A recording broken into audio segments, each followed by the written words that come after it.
மாற்றம் பெற்ற பவுல் உடனே இயேசுவைப் பற்றி போதிக்கத் தொடங்கினார். மக்கள் அதிர்ச்சியடைந்தனர். இவர்தான் நம்மை துன்புறுத்தியவர் அல்லவா என்று கேட்டார்கள். எதிர்ப்பு அதிகரித்தது. அவரை கொல்லத் திட்டமிட்டார்கள்.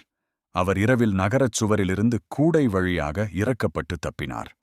சில காலம் அவர் அமைதியாக இருந்து வேதாகமத்தை ஆழமாக சிந்தித்தார். பின்னர் மீண்டும் ஊழியத்தில் இறங்கினார். அவரை பர்னபஸ் என்ற விசுவாசி ஊக்கப்படுத்தி அந்தியாகு நகரத்திற்கு அழைத்துச் சென்றார். அங்கேதான் பவுலின் பெரிய ஊழியம் ஆரம்பமானது. அந்த நகரத்தில் விசுவாசிகள் முதன்முறையாக கிறிஸ்தவர்கள் என்று அழைக்கப்பட்டனர்.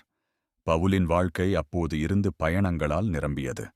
அவர் நில வழியாகவும் கடல் வழியாகவும் பயணம் செய்தார். அவர் பிலிப்பி, கொரிந்த், எஃபெசஸ் போன்ற பல நகரங்களுக்கு சென்றார். சில இடங்களில் மக்கள் மகிழ்ச்சியுடன் செய்தியை ஏற்றனர். சில இடங்களில் கடுமையான எதிர்ப்பு எழுந்தது.